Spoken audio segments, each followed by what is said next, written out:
Hey there, Grumpy Old Fart here. For those of you who don't know, I started Grumpy Old Fart to express my political and social opinions and to say things that I felt needed to be said. Unfortunately, YouTube started giving me strikes.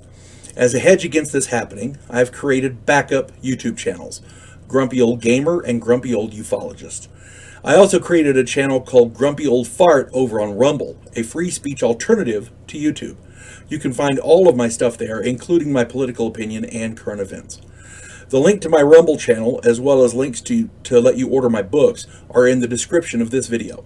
If you enjoy my content, please like, subscribe, share, and comment. I welcome your comments, even if you disagree with me. Now, on with the video. Hey there, Grumpy Old Fart here. I'm doing a military blunders video on the Battle of Agincourt, Agincourt. I've heard it pronounced Agincourt and Agincourt. I'm going with Agincourt. Excuse me. Something to drink. Gotta have good coffee in your life, you know what I mean? Alright. The Battle of Agincourt had long-reaching effects in both England and France. It established the legitimacy of the Lancastrian monarchy in England. It caused factions within France to go to war. Combined, these two effectively allowed King Henry V 18 months to gear up and invade France again, to great success. This particular battle took place during the 100 Years' War. Agincourt took place in a plowed field in northern France in 1415. During the 100 Years' War, King Henry V had been campaigning in France for several months and was en route back to Calais to re-equip and get reinforcements. His forces had been reduced to less than 6,000. Many of these were suffering from disease, and they had been wounded, they were weakened, that kind of thing. They were not in good shape. Seeing this, Constable Charles d'Albret, D''Albret, Charles d'Albret, mustered some 25,000 men, commanded by various lords, commanders, and nobles. He put them at Agincourt to block Henry's retreat. The French were convinced that their 3-to-1 superiority in numbers would give them an easy victory, and it should have. 3-to-1. They should have wiped the floor with them. Heavy rain. This is what killed them. Heavy rain had turned the plowed field into deep mud, and that was the impetus for their undoing. D'Albret began the battle with 2 completely inadequate cavalry charges. These 2 charges were broken up by English archers. So you got a deep mud in a field, and you send your cavalry across, which, by the way, is going to slow them down. And on the way over, the English will say, "Oh, look, there's people to shoot at." Pap, pap, pap, pap, pap. Yeah. The English had the longbow, which was far superior to anything else on the battlefield at the time.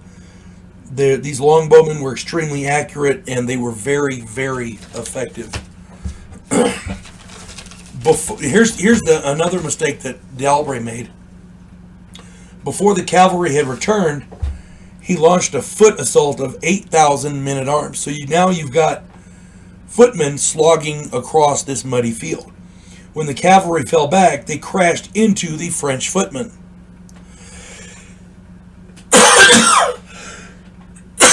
Excuse me. Still fighting that cold. You got to bear with me. As the French soldiers slogged through the deep mud, the English longbowmen enveloped them in clouds of arrows. This is essentially the same effect that the barbed wire had in World War I. I did a video on this on the Battle of the Somme.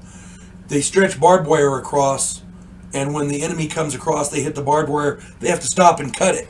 Well, while they're standing still, the machine gunners just ripped them apart. Here, the mud slowed them down and kept them from moving quickly, and the English longbowmen just tore them apart. Same effect. The footmen were so tightly packed together that the English could hardly miss. And then adding to the debacle, D'Albret added even more troops to the mix. Curiously, he failed to make use of his own archers and crossbowmen. They weren't as good as the longbowmen, but they could have done something. The French did try an attack around the rear and threaten the English camp, but this was fought off. Henry then ordered the massacre of hundreds of French prisoners already taken to keep them from threatening his force. He didn't and a lot of people think this was bloodthirsty on his part, and maybe so. But look at it from his point of view. You've got 6,000 men. You're being threatened by a force of 25,000.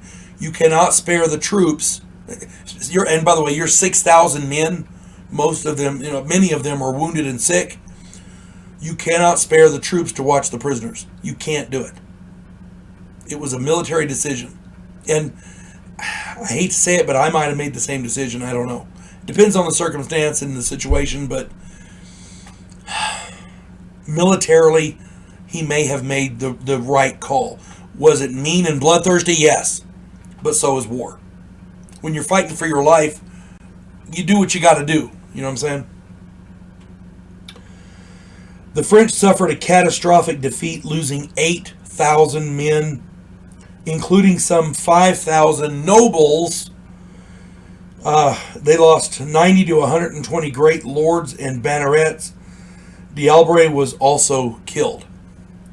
The loss of these lords caused massive internal upheaval in France and was the impetus for infighting among factions of the French nobility. What D'Albret simply failed to do was pick terrain that would work to his advantage. Then he failed to work his strengths to take advantage of his enemy's weaknesses. He tried a hammer where he could have used a screwdriver, essentially. The areas on each side of Henry's path were wooded, hiding his cavalry and archers in the trees and presenting his footmen across the path on the other side of that field would have halted Henry's men. This is what I would have done. You got woods on either side of this muddy field. On the far side, away from Henry, you put your footmen. You put your cavalry, hide them in the trees along with your archers. Henry's plodding along, bebopping down the road. He hits this mud. He says, holy crap, there's a bunch of French footmen over there. We got to stop and figure this out. While he's figuring it out, the archers hit his men who are exposed. The longbowmen would have had a serious issue firing back into the trees because the French would have had cover. Once the English figure out their problem and they turn to move a different way, that's when you send your cavalry and whack them. That's what I would have done. Never ever count your chickens before they hatch.